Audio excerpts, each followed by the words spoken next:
Have you ever heard someone say, I had a good time in prayer today? Oh, it was good to spend time with God in prayer, a good time in the chapel.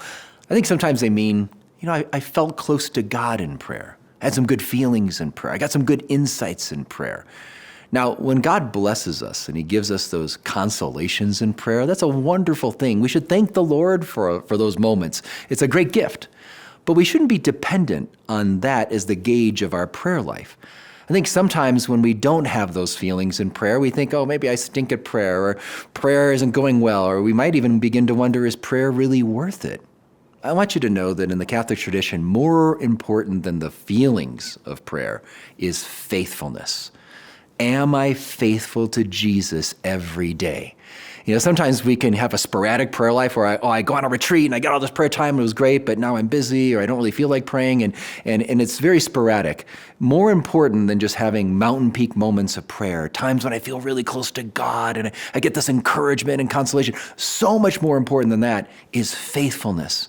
If I want to gauge my spiritual life, if I want to kind of get a thermometer reading and go, okay, am I growing well in prayer? And I take the reading, I shouldn't be looking at feelings. How many feelings did I get in prayer today? No. What I want to look at is faithfulness. Did I show up for prayer every day? That is so much more important than sporadic moments of when I feel close to God. Because think about what love is. Love is not about feelings. Love is about faithfulness. It's about an act of the will where I choose to do the good for someone else. That's what the definition of love is, to will the good of the other. Do I do that with my God? Think about any relationship, whether it's dating or marriage. It's not just about the feelings. It's about, am I there for the person? Am I loyal? Am I faithful? The same is true with God. I think about in my family life, I remember one of my kids, every time I'd come home, this kid was the most sanguine and most outgoing of all the 3 children. And every time I'd come into the door after a day of work, he'd come run into the door and jump into my arms and say, Dada, Dada, and give me this big hug. And I get this warm feeling of, I just love holding this little kid. He's just so fun to be with. And that's awesome. But when that same kid would wake up consistently at 2:30 in the morning. Dad, let's go out. Let's play soccer. Dad, let's play Legos at 2:30 in the morning every night. I didn't have those feelings. I had other kinds of feelings, those feelings you have to bring to confession. But I didn't have those warm, fuzzy feelings. But I still had to get up out of bed at 2:30 in the morning, take care of him, get him into his bed, get him to sleep again. And that's my responsibility as a father. That's my love for this child and the rest of my family so it doesn't wake everybody else up. Love is about faithfulness. It's about doing what you're supposed to do to serve the people around you. And it's not about the feelings. The feelings come and go in all relationships, especially our relationship with God. So as Christians, we don't want to fall into the temptation of seeing our prayer life primarily through the lens of feelings. And I got to pray a certain way and use a certain book to try to give me those feelings so that I can feel like I'm progressing in the spiritual life. If you want to know if you're progressing, ask yourself, are you faithful? Do you show up every day for prayer? Because just showing up, that act of the will, is a great act of love. Now, some of us might feel like, it's hard to get faithfulness in. I can't pray every day. I just don't have time. I'm just too busy. I have too much going on. And whenever I hear that, I'm reminded of something Father Jacques Philippe once said. He said, we make time for the things that are most essential in life. Like, you never heard of a guy that died of hunger because he didn't have time to eat. Oh, poor guy. He was just too busy, had so much going on. He couldn't get a bite to eat for 30 days, so he died. Poor man. No, that doesn't happen, right? You make time for things that are vital. And if we're convinced that prayer is vital, my friendship with God is vital, taking this time every day to be with Jesus in prayer is essential. If we're convinced of that, we're going to make time for that. We're going to find a way to get it into our schedule. We're going to prioritize it. I think about something that happened in an organization I work with called Focus. Many years ago, at the very beginning, we had these young missionaries all gathered together for our summer training to begin their missionary work on college campuses. And there was a priest from England that came and served as our chaplain. And this priest was very impressed with these young missionaries who were committed to do a holy hour every day, an hour of prayer before the Blessed Sacrament. And that's something all the Focus missionaries have done all throughout these 25 plus years. And we were doing it that summer, and he was very moved by that. But then he started to notice something as the summer training progressed. He started noticing that the missionaries would often stay up later and later, socializing, hanging out, talking late at night. And as they were staying up later, they would get up in the morning later. They'd sleep in a little more.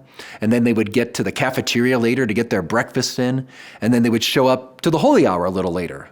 So suddenly that holy hour was now a holy 55 minutes, or a holy 50 minutes, or a holy 45 minutes. And so one day when he was noticing this, he gave a homily. I've seen everyone doing the holy hour throughout the summer. It's very good, so important to have that as the foundation for your missionary work, that time in prayer.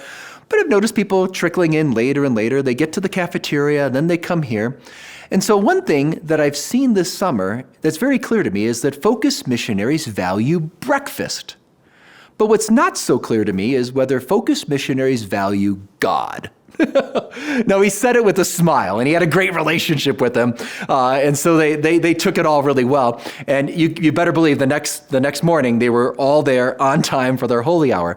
But I think that makes a point, though. We make time for the things we value. Where we spend our time shows what we treasure in our hearts. And you have to ask yourself, what do I treasure more? Time on Netflix, time on social media, time socializing, getting more projects done, advancing my career? Those are all not bad things in themselves, but do I put first things first and value God more? I think of something St. John of the Cross once said to challenge the priests of his day, and what he has to say, I think, really applies to ordinary lay people like you and me as well. He noticed that the priests in Spain in his time were running around doing a lot of activity. They're doing missions, they're preaching, they're teaching, leading retreats, doing all this amazing work in evangelization, but many of them were not committed to a daily prayer life, a deep interior life.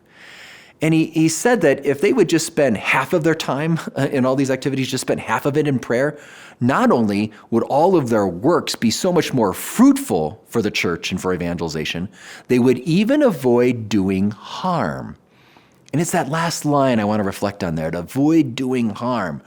You see, do we realize that if we're busy running around doing so many things, I'm doing so much for my marriage and for my family on the home front, I'm doing so much in the workplace or so much for my parish, I'm doing a lot of good activity, but if it's not rooted in my interior life, I'm not able to give the best of myself to my wife, to my kids. I'm not able to give the best of myself to my parish and to my workplace, to my friends. I'm going to fall short. I won't be as fruitful. But John of the Cross says something more. If I'm not praying, I may even be doing harm. What does he mean by that? Well, when we're always just doing what we want, this is what I think I need to do for my family, and this is what I think I need to do for the household, this is what I think I need to do in the office or for the parish. If I'm always running around just doing what I think I should be doing, and I don't have a deep interior life, a life of prayer, I'm not able to listen to God and really be led by him.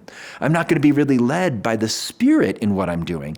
So I'll end up doing what I want, but it may not be a part of God's kingdom plan. And so I may end up actually doing harm in my marriage and my family life because I'm just not praying. I'm not listening to God and what God is asking me to do on the home front. Or I may be doing harm in my parish or in the workplace because I haven't made it a priority to listen to God and what he wants me to do. So let's take that deep breath of prayer in every day so we can tell the Lord, Lord, I want you to use my life for your purposes. I don't want to use my life for my own purposes. I want to follow you. I give my life to you. I want to use my life for your purposes and not my own.